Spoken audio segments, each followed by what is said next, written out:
Hey everyone, welcome back to our channel. In today's video, I'm going to be sharing my overall thoughts of my very first year homeschooling my two daughters. I had a first grader and a second grader this year, and we also did classical conversations. So in this video, I'm going to go overview what we liked and kind of our plans moving forward. My overall thoughts, did we like our first year? I would say yes, we all did. My kids absolutely loved it. They loved the idea of being home and have the casual flow of doing some schoolwork with lots of mix in of play, and we got lots of outside opportunities. Since we were able to homeschool, they were able to do a lot more gymnastics, volunteer a lot more, help out a lot more at various places. They also got to do different things with horses this year. I was always so thankful for that. Was one of my prayers with God as I started homeschooling, is that my kids would still have amazing opportunities doing this homeschool life, and he has provided amazing opportunities and friends on top of it. A beautiful new group of families that we have met through our CC community, and I am again just so thankful for it. So overall, our experience homeschooling, we loved it. We could kind of take our time on things or whatever, mix things around, take a day off when we felt like it, pick school back up when we wanted to. So that flexibility really shined through, and the connection that I was able to make with my kids as well was amazing. And that's also, I find, such a blessing with homeschooling. I'm able to teach my kids so many life skills as well, side things on the side that are going to help them in life as well. And then we also got puppies on top of it, so they're also learning how to take care and be responsible for somebody else as well. So all these things have just been such a blessing on our first year homeschooling. I must admit, I had those moments, especially at the start of homeschooling, where I felt very overwhelmed. Am I going to get everything done? I was definitely had everything mapped out, checked the list off, got this lesson done, moving forward. That kind of shifted and changed. I got a little bit more easy on that tight schedule mindset as the year went on, especially the second half of the school year. It was a lot more flexible, and I just kind of did things and got things checked off the list when they did. So I think that was also a really fun journey for myself to kind of go through, since it was new to me. I was not homeschooled, so this was really just all new to me. So that was something I saw Jesus really work in my heart, is the tight rein. Remember what homeschooling is about, the connection and experience of really educating my kids and teaching my kids not only God's ways, but other things in life as well. So all that and say, we loved it, and we plan on doing homeschooling again next year. Was every day easy? No. And I think a lot of days where kids fought you on school, or yes, fought yes. one another. And I know if you followed me on Instagram, you saw the highlights, and majority of the highlights, you saw the kids sitting down doing the work. That's when I was able to walk away and actually snap a photo. But there's mornings when we had to really work through things, and I had to show them, like, this is what our plan is for today. Eventually, some days they did. They got on the rhythm. They knew what they had to be done. I must admit, as certain, which just happens to most kids, like when you know a break's coming up or a vacation or something's coming up, it's really hard to stay motivated and focused.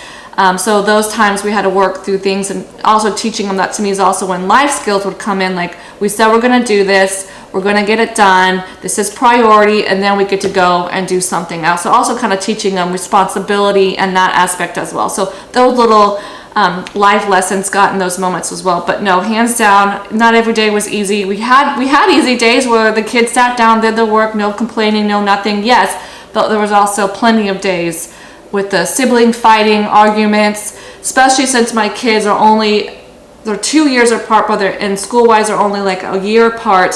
So Madison, being the little bit older one, she would have a little bit more work than Lila sometimes, and that would cause frustration. She'd be like, why do I have more work than my sister does? So I'm sure other parents who have kids at different ages and different levels, you probably have experienced that as well. So that was one family issue that we had to kind of keep working through and dealing with on a weekly basis. All right, so now going over the curriculums, that things that I used that we liked. I can first focus on a few things. I did a halfway through CC year, what my thoughts on it. We loved it. Ending out a full complete year now with classical conversations as our first year.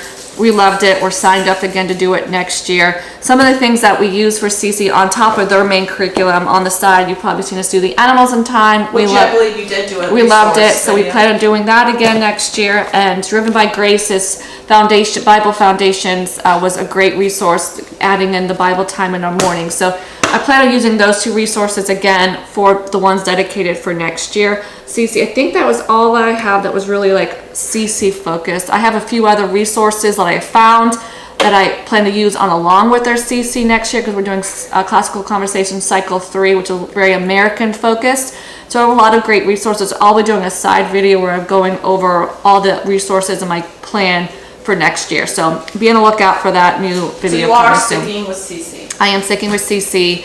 On top of CC, you have to also still do a reading program depending on the age of your kid. Reading programs, I also add in spelling and math programs. So if you saw my previous video, we started our year out with Good and the Beautiful Math. Overall, we loved it. No major issues with it. I was just really always curious about Matthew C and how my kids would do with that program, because I met a mom who did it and she loved it. So Matthew C is this program that I did do a video on, so I'll make sure to link it down below.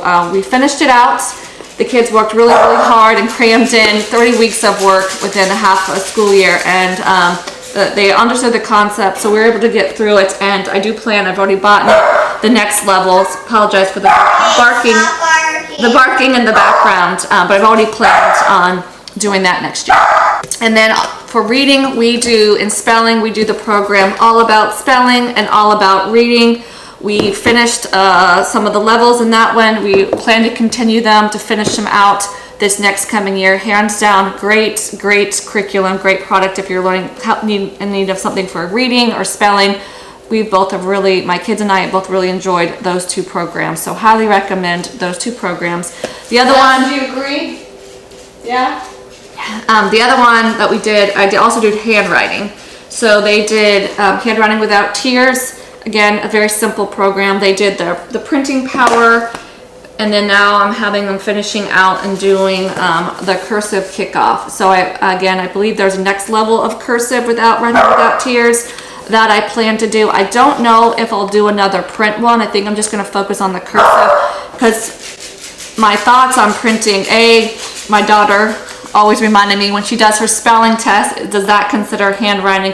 And I said yes. So, and then also on top of that, they were doing, for some of our morning time, was these draw write books, and they loved them. Again, they were able to practice some handwriting and then a drawing, and we did 2 books each throughout the year. But I don't think I'm going to continue this next year. It just sometimes they were complaining that it was too much writing and stuff, so I don't know if I'm going to continue the draw write books next year, because my emphasis was the Bible. And so as this year went on, I focused more on just reading the Bible, and I started doing a Bible journal with them, and that seemed to work out better. The other thing that they do for Bible is write the word.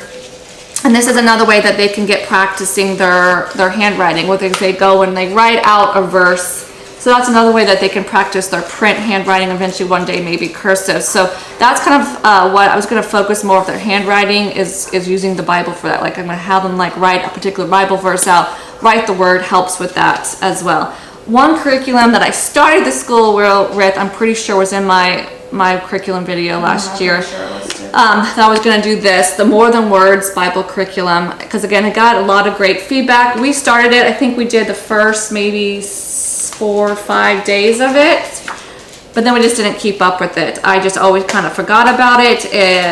Not that my kids weren't liking it, it just wasn't really grabbing our attention as much as I thought. I don't think there's necessarily anything wrong with it, it just didn't quite work for our family. So this is one product that I won't be using. I'm just going to be holding on to them, but we won't be using that, and I don't think I might ever will. I think, like I said, I'd kind of just rather just read right from the Bible and teach from the Bible with my kids.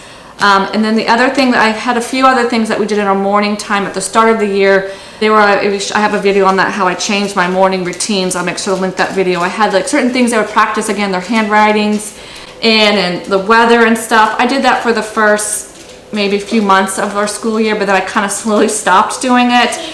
It just worked better for us because our morning table times, it just seemed too much. It was just not working out for us. So that was another thing that I started using and I stopped. So overall, I know that was kind of a quick overview of everything, but typically everything that I did in those previous videos of me sharing curriculum, we did enjoy and like. Like I said, there was just a few things mostly around the morning time that we kind of slowly started taking out and readjusting our focus.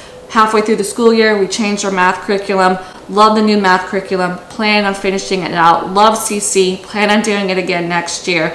So that being said, overall, loves my first year homeschooling. I've learned and grown so much, and I know I will continue to do that each year moving forward. My advice for any moms out there that might be considering homeschooling, I say do it. It is such a blessing. Yes, it can seem like a lot and overwhelming, but I think that's part of the growth and the process, and I learned not to be afraid of that, to work through it. Definitely, if you're a believer, you pray to God about it, you ask for guidance and direction, and He's always there helping me. So that too, and that He helped me all the time when I started with all this stuff, and over time He showed me you don't need to do all this stuff. Go back to just simplifying it, focus on me and the kids, and so that's really been a blessing. So that would be one of my biggest tips is don't, which a lot of moms say do it, don't start with too much, especially if you have young kids. Like I said, I had a first grader and second grader this previous year, and overall I don't think I did too much, but just some of those additional little resources I felt like I needed to do, I realized I didn't really need to do. Like overall, like these draw write books, they aren't bad, and maybe it's something you can do during the summer with your kids or on spare time. But I didn't really, I feel, add too much. Sometimes, some days it was like a struggle. Okay, I have to do this, now you have to go do this. So that's just something to be aware of. Start small. It's what I'm realizing, start small and it's easier to add on to. Though next year, I'm trying to keep that same advice in myself, but I did get a few extra additional resources. But my goal is I'm going to try to do better at mapping it out and spacing things out more. And because this year I kind of crammed, let's quickly get through the reading. And so I kind of realized, next year I want to spread out the reading program a little bit longer, spelling a little bit longer, so I can do a little bit more of these additional resources to teach them other things on top of what they're learning, so it's not overwhelming. So that'll be my tip, is that kind of spread things out, because we have the flexibility of homeschooling. You can spread it out, start small, and then add on. But my other thing is do read alouds. Read books to your kids as often, as much as you can. That is time that I really enjoy with my kids. My kids really enjoy it. So it's something we look forward to as a family. So I always have my read aloud book somewhere down here near the kitchen, because whenever they sit down to snack, I grab it, or whenever they're just like arguing or something, I'm like, let's go do our read aloud. So it's just a great resource as well. So make sure you're doing your read alouds with your kids. Thanks again, everybody, for watching this video. Don't forget this video a like, so that gives me the support and gets this video out for more moms. I hope this video was a blessing for you guys, wherever you are on your stage of life, and if you're considering homeschooling or not, or just a motivation to keep homeschooling. It is a blessing to do. God has gifted me this way with 2 kids to teach, to homeschool, and to be there for them in so many ways. I love you guys so much, and I'll see you guys in the next video.